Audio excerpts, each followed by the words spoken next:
Good afternoon. Today's tutorial is going to be on creating a quick script.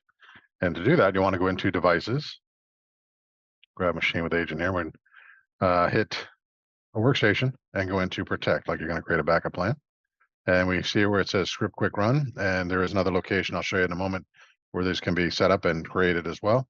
Uh, and you're going to be able to choose the script you want to run, and it could be everything from something you created with our AI generated scripts, as well as maintenance and uh, software management, things like that. And you can filter it out by the different categories here as well.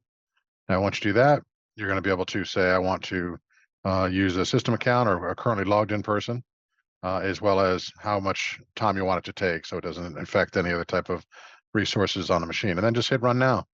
And that's basically how to do a quick script to run. And you can run that on an individual machine. You can run it across many machines.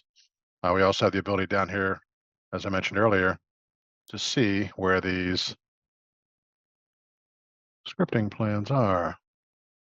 And you can see the scripting plans. You can create them here. You can add workloads to do them in groups, on MOS, things like that.